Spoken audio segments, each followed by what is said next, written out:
Hi, so it's Sue Ricks here with Sam Belyea, who's speaking to me from Florida, and I'm super excited to have Sam with us on the Voice of Reflexology for his first visit onto the Voice and joining his esteemed colleagues. So very big welcome, Sam, from Florida. Thanks, Sue. I'm glad to be here. This just seems to be quite a remarkable thing. You and I have spoken over times because we have a joint love of foot reading, and I've seen you exploding onto the scenes and doing such great things with foot reading. And maybe we'll come to that in a minute because I know that it actually all started with reflexology.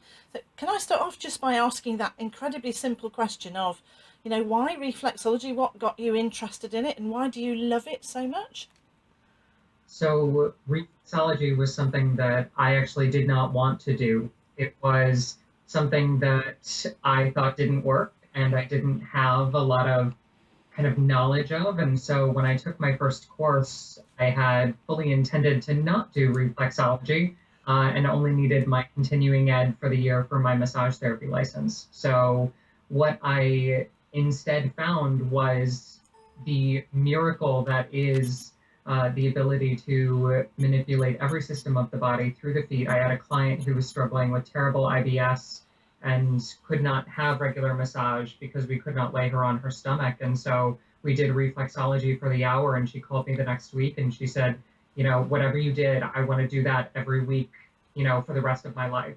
Oh. And it was just stories like that that just kept piling up, and really just synchronicity after synchronicity. And I say to my students that it's the power of the feet that really comes through the work. And just, I describe it as well as falling down the rabbit hole. Just once you get started, it's just those amazing mind-blowing experiences start to pile on, and there's nothing that you can do to stay away from it. You just have to learn more, and you have to practice and keep going. And it's just remarkable how reflexology kind of takes on a life of its own. And I think that that's why I like it so much, is because it seems to be a modality that's very alive.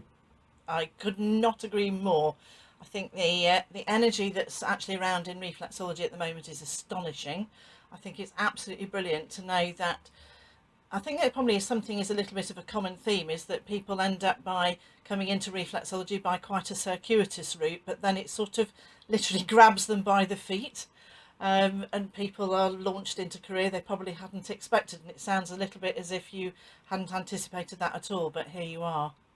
It's so funny because on the podcast I've interviewed, I think we're on like episode number 14, as of our talking right now, and every single person says the exact same thing. Like, I didn't want to do it. I heard about it through a family friend. It wasn't something that, I had planned to do. It was just kind of, it took over, is the common theme. And do you want to tell people how to find your podcasts? I thoroughly enjoyed my session with you. Would you like to tell people how to find your podcasts? Yeah, sure. It's available on iTunes. All you need to do is search for Reflexology and we pop up. We're one of the only reflexology podcasts out there. And then also, if you wanted to go to my website, focusfor.com, there's a link on the homepage for the actual podcast website. If you don't want to download the podcast right away, you can just listen by listening to the website. Okay, and I think that our connection just crackled a tiny bit then. So that's footwhisperer.com. Yes. Excellent. We just need to make sure that people know how to get in touch with you. So tell me, Sam, how did it manifest for you, just wandering off and finding out and becoming so involved in foot whispering, as in foot reading? What happened there? So the Foot Whisperer name actually started as a joke. I started to get really good at the reflexology and started to feel the reflexes really, really deeply around year 4 of practicing. Just, seeing 5 clients a day, 6 days a week, like you get really good at, something when you get thrown into the fire. And so I had 2 independent clients who were totally different call me the Foot Whisperer, like on the same week. It was very interesting. And so the joke kind of became the brand. And as I started to get known for like assessing the feet, I started to look for information like who else is teaching this? Who else has done this? Who else is starting to look at the feet, not just as a manual therapy, but as kind of an assessment protocol? And there was nothing. I could find no books on like foot assessment, reflex assessment, until I found foot reading, and I stumbled across Jane, and it promptly devoured everything that she had put out. And This is she Jane. was This is Jane Sheehan. yeah, Jane Sheehan. And I found you and I found Chris and Imri's book, and I was just like really grasping at straws, but everything that I touched kind of had me do more. And so as I started to work with clients on a consultation basis, not even just the manual therapy, but just talking to them one-on-one about what I'm seeing in their feet, the content started to just evolve, and I started to incorporate that to my certification program for manual reflexology, and it's just really taken on this life of its own, which culminated in the book that I wrote, Foot Reading, a Reflexology Primer on Foot Assessment. And I think that it all stems from this idea that I think the reflexology community, although it's very small, it's overpopulated with the manual work. And I think that we need to be evolving in the direction of both the manual and the assessment, because I think that's what distinguishes us as practitioners, is not just the ability to press buttons, but the ability to interpret and feel and palpate those buttons to really give voice to what the feet are trying to say via the body. And that's really kind of how it has evolved, is very much like reflexology. Didn't intend to get into it, it just kind of happened that way. But it's been a wild ride ever since. Fantastic. And has it changed your life, Sam? Oh, 100%. Uh, cannot get into a group of friends without somebody taking off their shoes.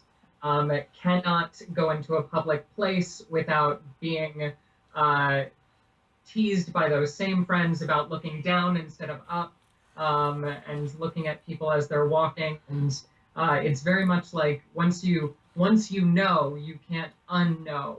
And so it's changed the way that I see people and see the world as truly interconnected, as opposed to these kind of separate bags of tissue walking around. Like everything, physical, mental, emotional, is always linked together. This is very, very exciting, isn't it? And I know that you have got some plans ahead where you're hoping to come over to the UK. So do you want to just tell me a tiny bit about that? Sure. So we'll be making our first trip over to the UK. We're jokingly calling it the UK book tour. For me, it's my first trip over to that side of the world. I'm super excited. So it'll be in September of this year, and we're just absolutely thrilled to be making this jump, because so many people in the UK are interested in foot reading. I didn't expect that when I started to launch the online content. Excellent. This is really, really good news. And I'm very pleased to hear that you're coming over to the UK, and this will be heard by people all over the place. So I'm sure you've got plans to go to other parts of the world as well as to here in the UK, for which we're very, very grateful. So Sam, I want to ask you, while we close off, if you could think of somebody just coming into reflexology, what little gem or nugget would you like to offer to those people who are coming into reflexology? What do you think really might help them? I think when I contemplate this question, which I love so much, I think of the look of frustration on my students' faces when they first try to do reflexology or foot reading for the first time. And the one thing that I always remind them to do is to relax and listen. Because a lot of times they try to take their work too seriously, either the manual work they're trying too hard, or the foot reading they're trying to logic themselves into a proper foot assessment. And if a practitioner could just take a breath, take a moment, and let the feet speak to you instead of trying to force your will on the feet, I think that it would produce a much more high quality product, and it would make you a better practitioner. I just could not agree with you. Absolutely. I couldn't agree with you more. It's completely and absolutely where I come from. So it's fantastic to hear you saying that, Sam. I want to say a really big thank you to you, and thank you for taking the time out to share your wisdom with our listeners. And thank you for contributing to the voice of reflexology. We're very glad to have you as part of the happy band. So while I just find my little off switch, I want to say a huge thank you very, very much. So thank you very much, Sam. Thank you, Sue. I really, really appreciate being considered part of the voice of reflexology. It's a great pleasure.